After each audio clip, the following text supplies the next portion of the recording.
So, Is it recording again? yeah, we're back on it.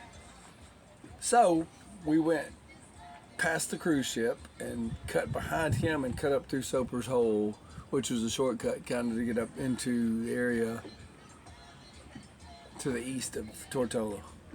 And it was great, dude. Soper's Hole was beautiful. It was calm. We threw up. Did we throw up the sails at that point? Did we throw up the main sail? Or did we just keep going in with the jib? I think we just went in. No, we had bow sails up after Soggy Dollar. Well, after Soggy. I'm talking about on the way to Soggy. So we were Oh, headed. no, we were just main. Yeah. So we came through that cut and it was like, okay, we're on a course to go straight to Joost Van Dyke. So that's what we did. We weren't planning on going there. Weren't planning on going to Soggy Dollar, but we were aiming right at it. It was almost like it was ordained. So what the hell? And there wasn't very many people in there. It wasn't overrun like you see that it normally is. We sailed right on in. It was perfect. It was fantastic. There was plenty of open space in there. So we anchored and we watched the beautiful place called White Bay on Joost Van Dyke and had a wonderful time. Spent several hours there, had lunch, hung out, watched the people, left out there after we were done, and then had to tack back and forth to try to get to King Garden Bay on the main island of Tortola. And that was quite the challenge. It was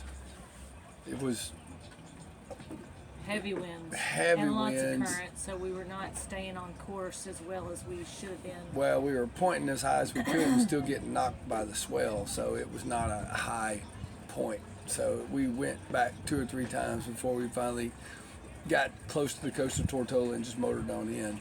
But on the way out, we had problems with the mainsail. One of the back cars was broke. We had to try to get into the wind and tie that up just to get it rigged to where we could go. So the boat had a few problems. The boat's got a few problems. It's old. It's 5 years old. It's had the hell beat out of it. But at that point, it was still holding together. Everything was going good and everything was going right. So we just tied that batten car down and made it work and sailed. It sailed great. And we made it to King Garden and had a good night. We got there before sunset, tied up, had the little guy come out fucking with us about tipping $100 on a $40 mooing buoy. No, we're not rich. We're not rich. We're poor people. We can't do that. He laughed it off though. He did laugh it. He'd been doing it a long time. I've been doing this a long time, man, he said. Yeah, it was fun. So anyway, so we stayed there, cooked steaks that night too, didn't we? Yep, we grilled steaks that night and listened to the bad karaoke under the disco ball from the cat next to it. Yeah, we had neighbors. They were funny. They were partying and having a great time. They had their Singing disco ball. karaoke in the salon. They had the disco ball going. You can see it shining out everywhere. The lights all over the place, and they started singing. And they were so terrible, but they were so funny. They were having a great time. Yeah. It was entertainment plus. And they weren't harassing. They were just in good entertainment. Yeah. And they didn't stay up doing it too late. So it was all good.